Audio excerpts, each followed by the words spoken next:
আমি ভাই বলতে চাই না।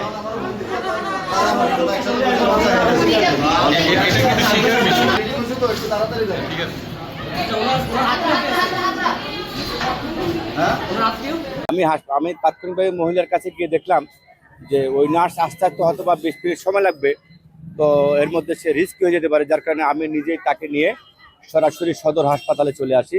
তো সদর হাসপাতালে আসার পর সদর হাসপাতালের তত্ত্বাবধায়ক সাহেব উনি নিজেই মেয়েটিকে রিসিভ করে তাৎক্ষণিকভাবে গাইনি বিভাগে নিয়ে যান। তো যতটুকু জেনেছি যে প্রসবকৃত সন্তানটি মেয়ে সন্তান, সেটা এখন সুস্থ এবং ভালো আছে আলহামদুলিল্লাহ।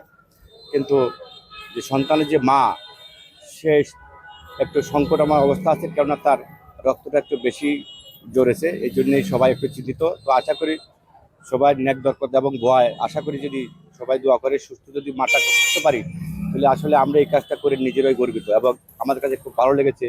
এই লঞ্চঘাটে একজন প্রসূতি মায়ের একটা বাচ্চা ডেলিভারি অলরেডি হয়ে গেছে, এখন একজন নার্স ইমার্জেন্সি দরকার।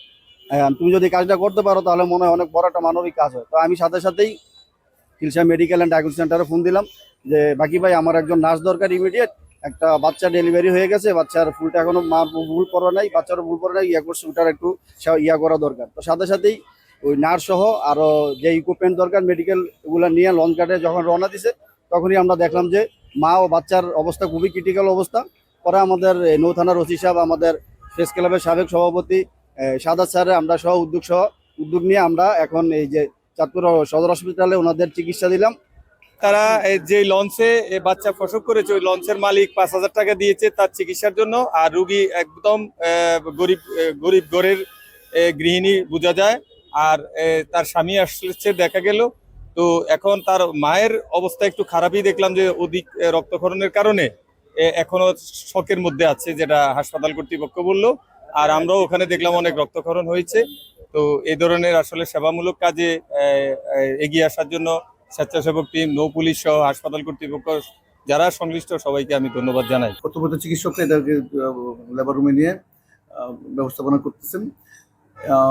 বাচ্চা মোটামুটি সুস্থ আছে, কিন্তু মা আশঙ্কা মুক্ত নয়। মা অনেক ব্লিডিং হয়েছে, রক্তের গ্রুপ পরীক্ষার জন্য পাঠানো হয়েছে, হয়তো রক্ত দেওয়া লাগতে পারে। তবে আমরা সর্বোচ্চ চেষ্টা চালিয়ে যাচ্ছি।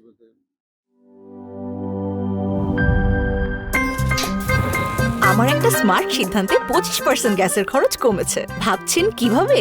সাধারণ গ্যাস স্টোভ বদলে আমি এনেছি আরএফএল গ্যাস স্টোভ। এর সাইন্টিফিক নজল ও ব্রাস বার্নার ক্যাপ সমানভাবে তাপ ছড়িয়ে রান্না করে দ্রুত, তাই গ্যাসও বাঁচায় 25%, টাকাও বাঁচে 25%। আরএফএল গ্যাস স্টোভ নিরাপদ ও গ্যাস সাশ্রয়ী।